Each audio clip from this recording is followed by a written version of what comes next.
Baik, Assalamualaikum. Kali ini saya akan mencoba membahas materi sistem informasi manajemen terkait dengan perbedaan e-bisnis dan e-commerce. Kita mulai dari definisi e-bisnis menurut Gartner. Menurut Lou Gerstner, aktivitas yang berkaitan dengan secara langsung maupun tidak langsung dengan proses pertukaran barang dan atau jasa dengan memanfaatkan internet sebagai media komunikasi dan transaksi dan salah satu aplikasi teknologi internet yang merambah dunia bisnis internal, melingkupi sistem, pendidikan pelanggan, pengembangan produk, dan pengembangan usaha. Kemudian, definisi e-commerce menurut Turban adalah proses membeli dan menjual atau tukar-menukar produk, jasa, atau informasi melalui komputer. Sementara menurut Loudon, penggunaan internet dan web untuk transaksi bisnis itu dinyatakan sebagai e-commerce. Kemudian apa hubungannya e-bisnis dengan e-commerce? Perdagangan elektronik atau e-commerce merupakan bagian dari e-bisnis, di mana cakupan e-bisnis lebih luas, tidak hanya sekedar perniagaan, tetapi mencakup juga pengkolaborasian mitra bisnis, pelayanan nasabah, sumber daya manusia, lowongan pekerjaan, dan lain-lain. Selain teknologi jaringan, e-bisnis juga memerlukan teknologi basis data atau database, surat elektronik, dan bentuk teknologi non-komputer lain seperti halnya sistem pengiriman barang dan alat pembayaran untuk ini. Lalu, apa perbedaan antara e-bisnis dan e-commerce? Menurut Turban, e-bisnis atau bisnis elektronik merujuk pada definisi e-commerce yang lebih luas, tidak hanya pembelian dan penjualan barang serta jasa, tetapi juga pelayanan pelanggan, kolaborasi dengan mitra bisnis, e-learning, dan transaksi elektronik dalam perusahaan. Yang membedakan e-bisnis dan e-commerce bisa dikategorikan mencakup aplikasi front maupun back office yang membentuk mesin utama bagi bisnis modern. Tidak hanya sekedar transaksi e-commerce ataupun jual beli melalui web, tetapi dengan bantuan teknologi dapat memaksimalkan customer value dan profit. Kemudian, transportasi e-commerce menuju e-bisnis terbagi dari 3 fase. Pada fase 1, e-commerce hanya sebagai penanda keberadaan suatu perusahaan, memastikan bahwa semua memiliki website, memenuhi permintaan bahwa semua perusahaan harus setidaknya memiliki sesuatu di internet. Kemudian pada fase kedua, e-commerce mencakup transaksi jual dan beli melalui media digital, berfokus pada arus pesanan dan pendapatan. Lalu pada fase ketiga, e-commerce berfokus pada bagian internet dapat memberikan dampak pada profitabilitas. Nah, profitabilitas yang dimaksud bukan hanya sekedar peningkatan pendapatan, tapi meningkatkan keuntungan dan manfaat juga.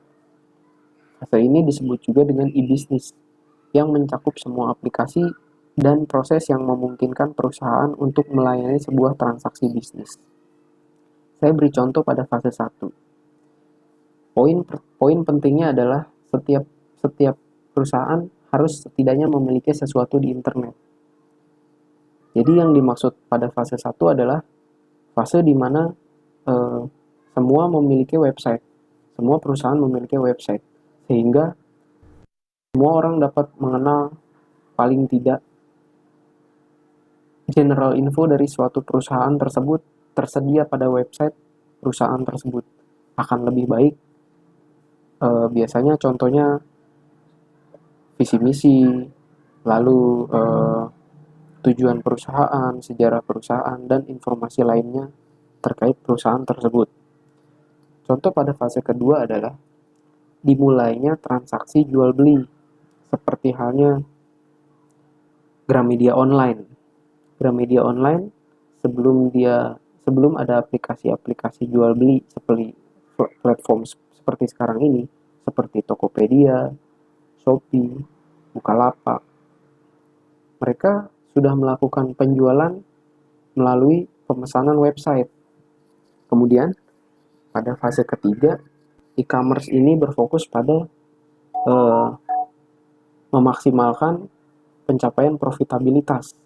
Seperti halnya di masa pandemi sekarang ini adalah e-commerce, e-bisnis ini menyediakan mulai dari penjualan, informasi general, serta pemesanan dan tender-tender lainnya yang dilakukan secara online. Itu sebagai contoh saja. Ada lebih banyak contoh lagi di luar sana. Kemudian, apa perbedaan berdasarkan kegiatan? E-commerce cenderung bertransaksi secara online. Belanja online, internet banking, kemudian TV interaktif. Sementara pada e-bisnis, dia lebih luas, seperti e-tailing, bisnis retail online, e-product, e-commerce, e-payment, serta e-services, dan lain-lain. 5 hal yang menjadi framework e-commerce. Pertama adalah people, penjual, pembeli, perantara, spesialis, staf lain, dan pihak-pihak yang termasuk dalam area pendukung utama. Kemudian yang kedua adalah public policy, yaitu peraturan legal maupun regulasi lainnya seperti perlindungan privasi dan kebijakan yang ditentukan oleh pemerintah, termasuk hal-hal sehubungan dengan standar-standar teknis yang ditetapkan pemerintah pembuat ketetapan. Hal ini untuk mencegah terjadinya berbagai hal yang tidak diinginkan, serta menentukan sejauh mana hak dan tanggung jawab para pelaku-pelaku e-commerce. Kemudian yang ketiga adalah marketing dan advertising. Seperti halnya bisnis lainnya, e-commerce juga membutuhkan dukungan marketing dan advertising, khususnya pada transaksi online B2C, di mana pembeli dan penjual tidak saling mengenal.